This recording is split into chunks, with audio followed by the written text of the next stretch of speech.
Hi, welcome along to Arsenal Fan TV. It's the face-off where we invite along a fan from the opposition club that we're facing this week. And I've got along with me today Younes from Chelsea Football Club. He's a fan of Chelsea Football Club. How are you doing, Younes? I'm good, Rob. Thanks for the invite. Thanks for bringing me along. Totally looking forward to this. Listen, I remember we had you on last year, just before when we played you last year, and you was kind of confident before that game. I was confident, and then you subsequently went on and smashed us 6-0, and I'm still scarred by that defeat. I tell you, I think that is got to be the worst game for many seasons by Arsenal. I mean, it was just total domination by you guys. First of all, about that game, and how are you feeling about this weekend's game, Chelsea versus Arsenal on Sunday, the big game for the weekend? Well, yeah, to be honest, for this fixture alone, everyone's just been thinking about last year. Yeah. And I'm not sure if it's not quite good luck for me being on here, because the last time I was here, we won 6-0. So I don't know if it's going to happen again. Right, let me lock you off right now. Let me lock you off. No, but yeah, no. Last year we was dominant. I didn't expect it. I was expecting around, as I said in my prediction, like 2-0, something like that. This year I'm still confident because our team's better than it was last year. So I gotta say, I was confident last year, but I'm probably more confident this time around. I don't think it'll be 6-0. I'm not gonna go that far. All right. I'm confident. I mean, listen, it's two teams coming into this game. At the end of the day, we're looking at two teams coming into this game that are unbeaten. I mean, yeah, obviously, we've drawn quite a few games. It's been a bit stuttering for us, but in the league, we're unbeaten. You're unbeaten, so an unbeaten record's going to go. How have you been playing this season in those games? You know, I think it's been more consistent. You know, at home we've been quite good, dominant. Away from home, as it was last year, we were better away from home. This time it looks like we're better at home rather than away. There's been moments where I think we've been a bit sloppy, but we've dealt with it, which is something we didn't quite do last year. We were just, you know, losing against little teams. This time round, I think we're a lot more stable and a lot more consistent. So it is better. I think overall we're a much better side. So I'm happy. I'm trying to hold on to hope because there was two games I'm looking at this season where there was Leicester when they played you, where a lot of people reckon that, you know, Leicester had the better of that game, and there was also the Schalke game where I thought Schalke gave as good as they got against you guys. Well, what other performances have been? You know, is all the rest been dominant? Was it the only two slip-ups, sort of thing? I think, yeah. You know, those sort of games, we weren't 100% and we weren't playing so well, but we got something out of it. You know, at the end of the day, as for last year, it wasn't that wasn't the case. You know, we'd be sloppy and then lose. Like we lost at home against Sunderland. Who would have thought that was going to happen? You know, this time around, at least, that we have our moments where we're not quite up to par, but we're still in the game and we're still scoring and we're getting something out of it. So, like the Schalke game, you know, we let it slip and Schalke were on top of us the whole second half, and then they got something out of it. So you can't take it away from them. But we got a draw, so I can't really complain. When it's deserved, it's deserved. So. Now, we both strengthened during the summer. We bought quite a few players. You guys have bought a few players. Now, there's one player that you guys purchased that a lot of our fans were thinking that we were going to purchase. We didn't end up getting it. Me personally, my personal view is, and the player we're talking about, of course, is Cesc Fabregas. My personal view on it is that we didn't need Cesc Fabregas because we've got so many sort of players, creative players like that already. But Cesc Fabregas, you know, has been playing really, really well for you.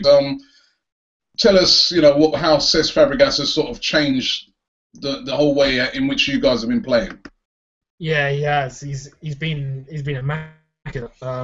I didn't see the deal happening. I didn't even know Fabregas was going to come to us, to be honest, until it happened. But I think since Lamps left, You know, for Man City. Yeah, to Man City at the end of the day, he's playing like he's 18. No, since Frank left, you know, there's just been that. There hasn't been a presence, you know, in that midfield, that box-to-box player. We haven't had it. And Fabregas has come in and he's just made it his. You know, that player to be able to send that through ball that no one's looking at, or cross-field ball that no one's looking at, or, you know, that man.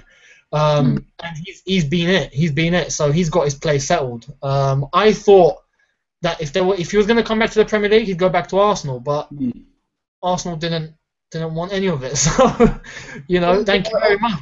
To be honest, I just think we've got Mesut Ozil, we've got Cazorla, we've got you know, so many players that can do that position. Aaron Ramsey, Jack Wilshere, Oxlade-Chamberlain, they can all create. So I really didn't see the need really for Fabregas. We needed, if anything, I would have rather a sort of Matic type player than what you guys have got. But I really didn't think we needed Cesc Fabregas. But he has turned up for you guys.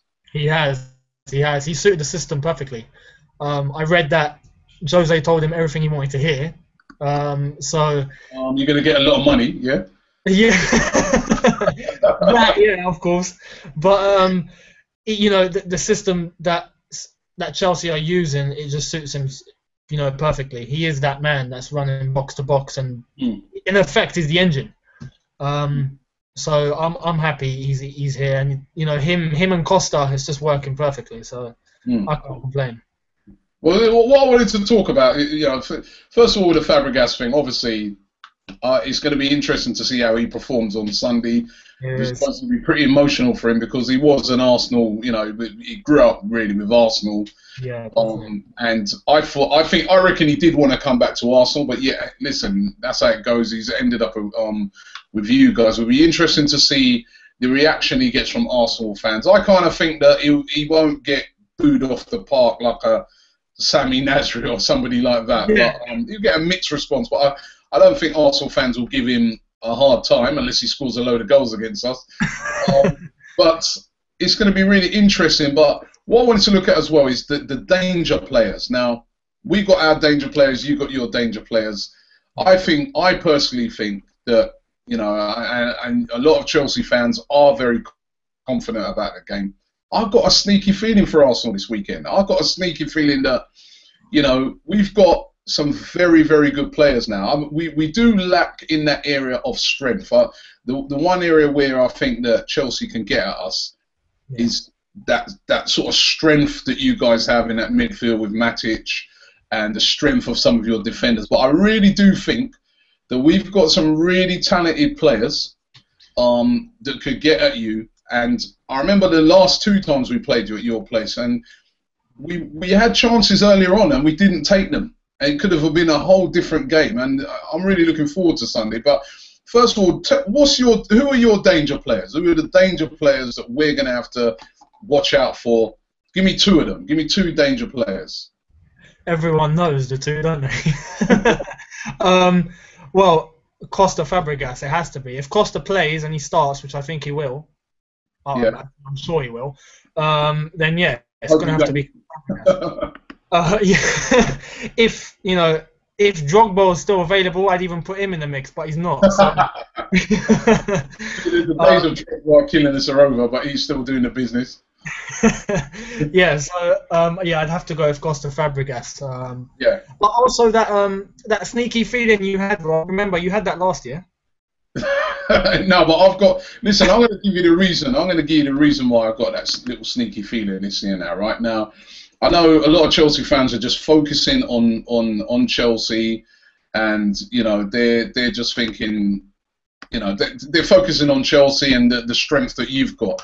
But I want you to remember one thing: we've got some pretty decent players that we've purchased, and one of those players is Alexis Sanchez. Now, this guy is absolute world class.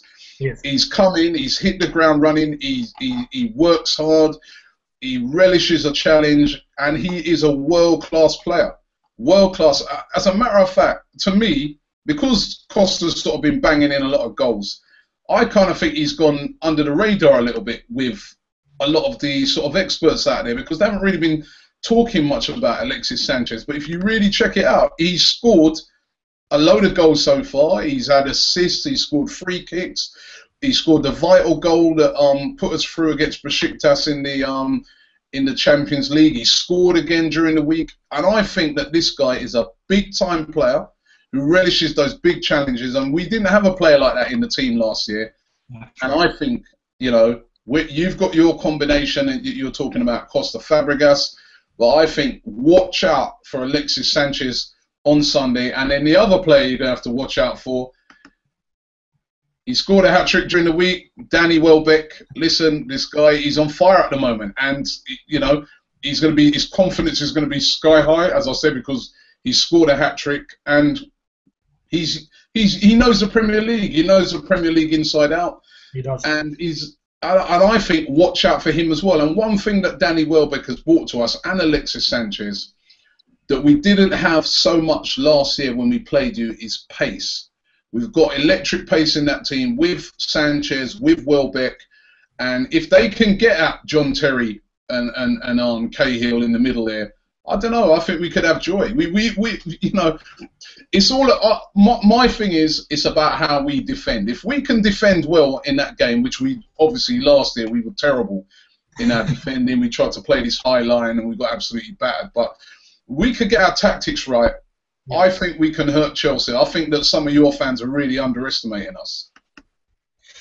You know, I'm not going to speak for other fans, but yeah, there has to be a few out there that's underestimating Arsenal. Likewise, yeah, you included, even you, because you started off saying that the way in which you're confident, that I think you're discounting that we've got a couple of bangers in there, mate. You better be careful.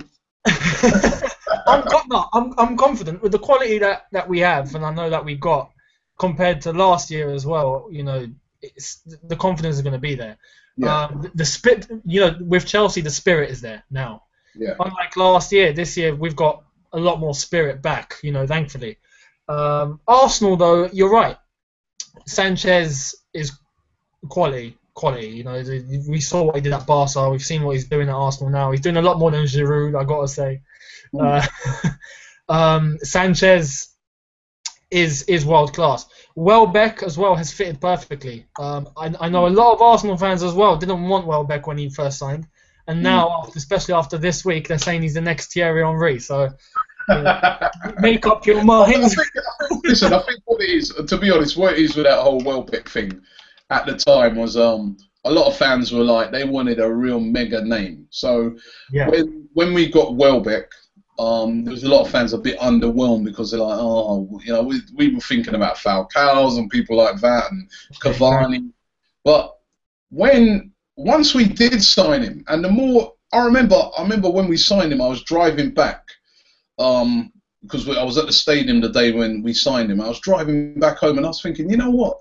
He's a perfect fit for Arsenal because he's played in the Champions League. He's played for England. He's played in the Premier League. Yeah. And he's going to be hungry now for success. And he's got pace. And just like you guys now have got that creativity in behind Costa, we've got that in abundance. We've got Ozil who can create chances for him. We saw that at Aston Villa the other day. We saw it during the week. There's Kozolu who can create for him. There's a lot of players that can create chances for him. And he's got that pace that he can get in behind defences. And he works very hard. His work rate is really good. And I just got a sneaky feeling that this is going to be a different Arsenal to what you faced last year. It's going to be very important how we start. I mean, you know, we need to get off to a decent start. But I think if we can get off to a decent start and grow in that game, it's not going to be no 6-0 like last year. Of course not. No, it's true. That's especially one thing about Arsenal. Every game, it matters how they start. You know, there's a trend. Whenever Arsenal start really well, they go on to batter teams, and whenever they don't, they struggle throughout, and that's it. They let in 2 or 3 or 4 more.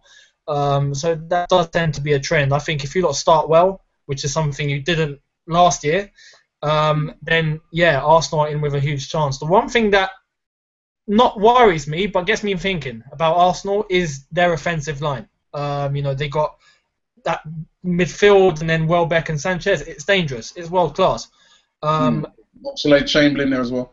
Exactly, yeah, full of pace, Those wings as well, and that's one thing that's on my mind, because this year, defensively, we haven't been 100%. You know, that tends to be the block of a Mourinho team. You know, defense. You know, even last year our defense was immaculate, but we've been focusing more about our midfield and our striking options, which we've got now. I think we've kind of forgot about our defending, and we look a bit vulnerable at times. If we're disciplined on the weekend and defensively we're up to par, we'll be all right. Well, you always park the bus against us anyway, don't you? And just try and counter. There's a difference between parking the bus and countering. Okay.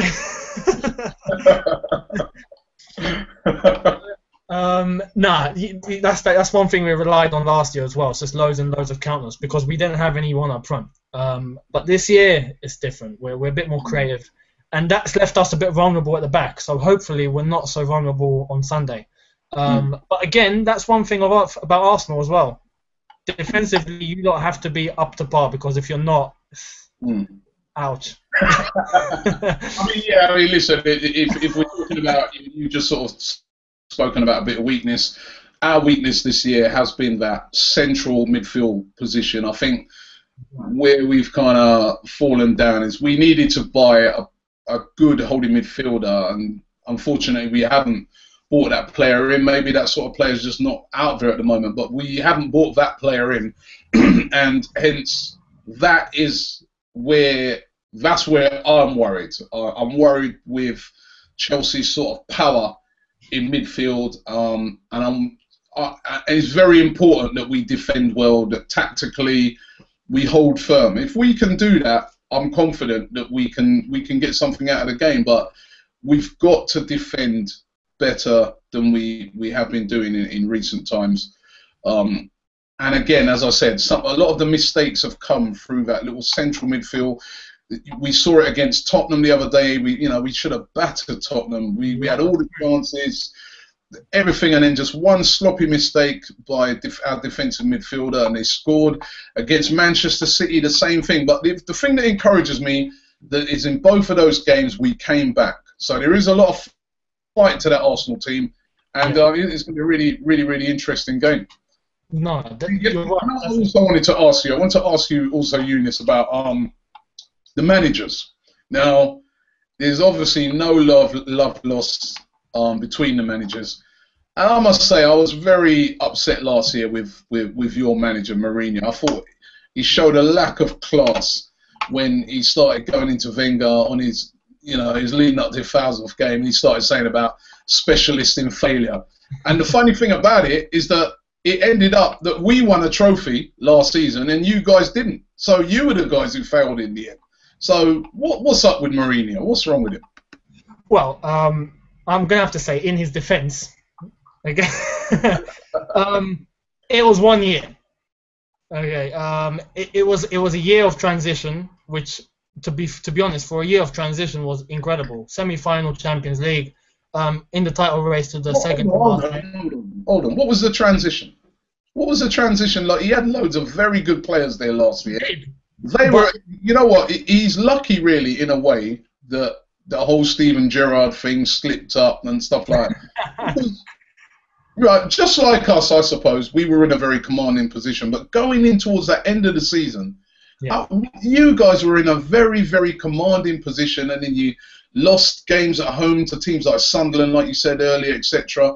And if you ask me, I think you guys threw it away even more than what Liverpool did. To be honest, yeah. Losing his touch, Mourinho? No chance. No. The thing with Jose, and especially his comments last year, people have to understand this guy is a psychologist, literally. The mind games are unreal. Sometimes he says things that he knows he doesn't mean, but he has to say it just to affect his opponent. This guy hasn't come from a footballing background as a player. He started from coaching. This guy has got a degree in like sports science, in psychology. This guy is smart. He's not stupid. So he knows what he's talking about when he says it. The whole specialist in failure thing, it got Wenger talking, and it got him thinking a bit. Yeah, but it backfired on him. It backfired on Mourinho because he didn't win anything last season, and Wenger did. As I said, for 1 year. Arsenal haven't won anything in how long apart from this? It doesn't matter. If you say to somebody, you're a specialist in failure, yeah? Yeah. And then the season finishes and you've won nothing, and that person's won something, don't you look a bit stupid? No, it's not being a specialist in failure. It's just failing once. That's normal in life, isn't it? No, but how can the person be a specialist in failure if they didn't fail? They won something. Well, the person who ran up your mouth and was bigging it up actually didn't win anything. So actually, you specialised in failure last year, and we didn't. Well, all credit is due where it is. Arsenal won the FA Cup, and it was deserved. You know, that's fair. With us though, we're happy. We got to the semi-finals of the Champions League. We got to the title race second to last day, pretty much. As you said, we did kind of throw it away, and I was gutted because there were games we should have won. But that's what I'm saying. Now those mistakes have been rectified. I think. You know, we fixed the departments that we've needed to fix up, especially our striking options. That's completely changed now. So for us, it's looking a lot more optimistic. Even though last year we didn't win anything, but we knew that we weren't really expecting anything. We were just expecting a team being built, ready, because it was Jose's first year back. He didn't get to sign anyone he really wanted to sign, except for January. So you know, he kind of had to deal with what he had. This time round, this summer, he got what he wanted. The board have been fantastic. The transfer window is incredible. So the team is ready in his view now. So to be honest, I'm happy. As I said though, with Jose and what he says, don't take it 100%. It's mind games, and he knows what he's saying when he says it. So that's a bit like when he poked what's the name in the eye. That was just mind games as well. The what? No, I said when he poked, was it not Pep Guardiola's assistant, the previous coach of Barcelona in the eye? Oh, yeah, mind games. That was reckless. That was reckless. I don't know why he did that, but that was reckless. Yeah, so what do you think you guys can do this season? As you said, you're feeling very confident. You think you fixed the problems. What do you think you can achieve this season, Chelsea? The aim now, as everyone is, the expectation is the league, at least, because we haven't seen a Premier League in how long? Since Ancelotti. So this year it has to be the league. If there's anything else, to be honest, the Champions League is something that I want too, because last year with the problems we had, we got to the semis. So this year, to be honest, I'm kind of aiming for a final. If he didn't win anything this season, do you reckon he'd be gone? Knowing Abramovich, that he likes a little bit of silverware, not really the most patient of guys. He's got a bit of smile on his face at the moment, but I don't know if that's something to do with his divorce or whatever. but listen, if Mourinho doesn't win nothing this year, do you reckon he'd be gone? I hope not, and I don't think so. To be honest, if he didn't win anything this year, I'd see that as a failure. Yeah, that I think would be a failure, because we've got everything ready, you know. However, if we didn't win anything, I wouldn't want to see him gone, because who else is there? You know, Jose is. It's like a match made in heaven for us. It's a match made in heaven. Jose and Chelsea, it works. So if nothing happened this year, we've got to start looking long term. We've had enough of short term, few months, 1 year, 2 years, and then change manager. You know, this time we're looking 5-10 years maybe. This is long term stability. So Jose is the perfect man. I reckon he's the perfect man for Chelsea. So I hope he doesn't go if God forbid we didn't win anything. But I expect us to. I expect us to win something. Okay, well, listen. You know what? Just before I ask it, I was gonna get into the predictions, but just before I do that, I did want to ask you this, because especially as we're talking about Cesc Fabregas, and it's going to be really strange, even just seeing him in a Chelsea shirt. That's going to be strange. But how weird must it be for you guys to see Lampard not only in a Manchester City shirt, but also scoring every week, looking fresh as daisies, and now they're talking about keeping him on. Now, is he going to ruin his legendary status if he keeps playing at Manchester City and keeps banging in the goals. Suppose they finish above you, and he was the difference. I mean, is his legendary status down at the bridge done? No, not a chance, not a chance. And that's one point I want to make about Arsenal and Fabregas as well. Lampard's a legend. You know what he's done for Chelsea is something no one else has done. 13 years, record goal scorer. He's given us everything. So, as far as I'm concerned, good luck to him, because it didn't work out between him and whatever, the board or whatever was going on at the club. But he has to move on and do his own thing. So if it's a bit dodgy, one of your legends going to one of your rivals that could, finish above you. I mean, a legend if he does that. No, I think it was a bit stupid on Chelsea's part, and it was really smart on Man City's chairman, or Sheikh Mansour, or whatever his name is. Because he owns both clubs. He owns New York City and he owns Man City. So he wasn't stupid when he was getting Lampard to New York City. It avoided contact between City and Chelsea. It avoided a transfer fee. It avoided everything. So for him, it was clever. For Chelsea, though, letting go of someone like Lampard, when you've offered a deal to Terry, you might as well just offer a deal to Lampard. Even if it's offering him a bit more money, we've got the money. So you look at what he's doing at City, he's scoring like he's 20, and he's done it against us. So, he's banging in the goals, he's quality. But for what he's done in 13 years, he'll always be a legend. He'll always be a legend, no matter what. For me, he's just a professional doing his job. That's it. It's weird, isn't it? Cesc Fabregas turning up at your place, playing out of his skin in a Chelsea shirt. Lampard over there at Manchester City.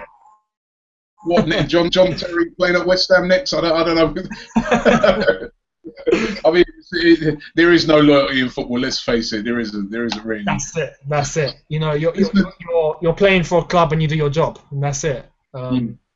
There's emotion. Emotion grows if you stay for a club for a really long time. But loyalty, it's not the decision. The decision maker. And the only loyal people are us, the fans, who pay our 60 quid to go in. Now, Let's get our predictions in. What are you thinking? What's your prediction for Sunday? Arsenal versus Chelsea. Last year, of course, as you said, 6-0 at your place. You parked about 5 buses at our place, got 0-0. What's your prediction? Last year I predicted 2-0. I remember I predicted 2-0. And you told me you don't think Arsenal are going to score, and I said no. This year, I'm going to have to say... Well, you got a good memory, innit? You don't forget nothing, you don't. I do. I'm going to have to go with 3-1, I reckon. I think Arsenal might nick a goal, but I think 3-1.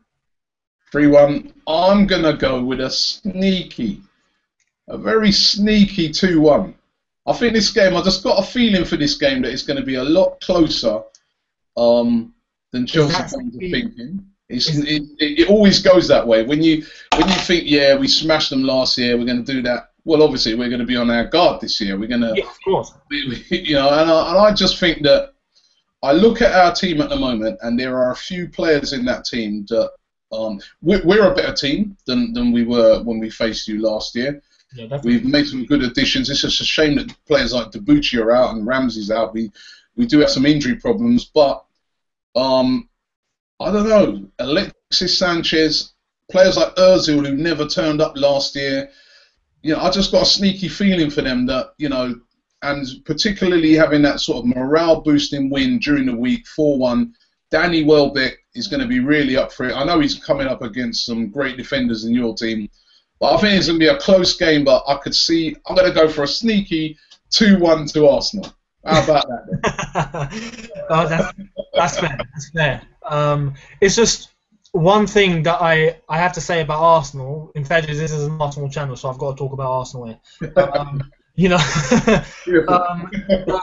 A key area where I think Arsenal have to be careful is that right back position with Chambers, because if Hazard can fly past him, as he does with other defenders, Chambers has to be on the top of his game.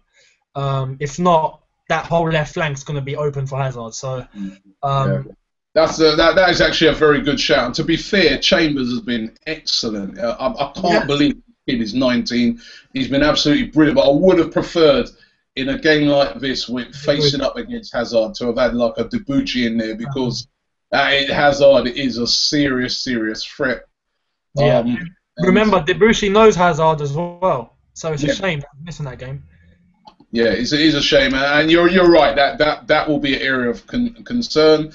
But also watch out for Oxlade-Chamberlain and those little runs that he does, those little driving at play on defenders. He'll take 2-3 defenders out of positions with some of his runs, and if that can then free up an Alexis Sanchez or Ozil and that to work some little magic, we could be looking at a very close game on Sunday. Yeah, definitely. The only thing I hope is we keep our discipline, because, as we know, with Mourinho teams, they're very disciplined. If we just keep our shape and don't start flaunting about, because Arsenal are fast. If they start moving in and out, they can, as you said, take players out of position. So if we just stay disciplined and in shape, I think we'll be all right. But let's wait and see on Sunday, I guess. Yeah. Well, listen, Younes, it's been a pleasure again, mate. Even though you're a Chelsea fan, you're quite a nice guy for a Chelsea fan. Thank you, and you're the same for an Arsenal fan. It's a pleasure. No, seriously, I'll see you on Sunday. We're looking forward to the game, and I think it should be an absolutely brilliant game, because there are some brilliant players who are going to be on display on both sides, on both teams, and it's going to be a really intriguing game. Let's just hope it's closer than last year. Thanks very much, Younes. No, I missed that. You can say that again. Get your last word. Say that again. Sorry? No, I said get your last word in. Oh, right. To all the, because I know I've got a few people from my channel on here. Thank you for supporting and backing me up. But no, one thing I want to say is you know about your channel as well. I do, yeah. One thing I want to say about Fabregas is, obviously for you guys it'll be emotional. Seeing Fabregas in a Chelsea shirt. I just urge all Arsenal fans that if they do go to the game, you're sure as hell not going to cheer for him, but don't boo for him. That's all I gotta say. Keep it professional, and that's it. Listen. If he has a bad game, I'll cheer him all day long. Don't worry about that. As I said, I think Fabregas will. I don't think no one's going to be cheering from the rafters for him. But I really don't think, my general view and my general sort of feeling in chatting to lots of Arsenal fans is that they don't hate on him. They understand that the guy's a professional footballer. He was going to come back to Arsenal. Arsenal didn't need him, so he's got to play football. And if a team like Chelsea coming in for him, he's got to play. I mean, he'd be stupid, really, to turn around and say, no, I'm not going to go to Chelsea. It's not like it would have been a bit different if he came back and said, no way do I want to go to Arsenal, I'm going straight to Chelsea. But that would be different. It didn't really play out that way. So I don't think, I really don't think he'll get much hate. It won't be a Sami Nasri, Adebayor type reaction that he gets. Yeah, of course. Nasri's the perfect example. Yeah, well, Sami Nasri now has a different story entirely, but yeah. But Younes, just before you go there, just let everybody know about your YouTube channel, your Chelsea YouTube channel there. Yeah, no, I am a Chelsea YouTuber. My channel is literally my name. It's Younes and HH, two H's. That is my channel. It's a Chelsea channel, but anyone else is welcome, because I do match reviews and predictions, and I do talk about other teams from time to time. So if anyone wants to check it out, have a look, and I'll be more than happy. I'll be more than happy to see as much people as possible. So thank you. You know you're inviting a lot of abuse now, right? Yeah, of you know course, how this thing works. I have to take the opportunity. You're a big channel. Listen, Younes, thanks very much, mate. I'll see you on Sunday. Looking forward to the game. Thanks, everybody, for watching this face-off edition. We've been facing off with Chelsea fans. And we look forward to the game, and let's hope Arsenal can pull it off. I just don't want another day like last year, that 6-0. I'm still scarred, mate. We're going to have to scar you lot again, aren't we? Good night, everybody. Thanks for watching. Thank you very much.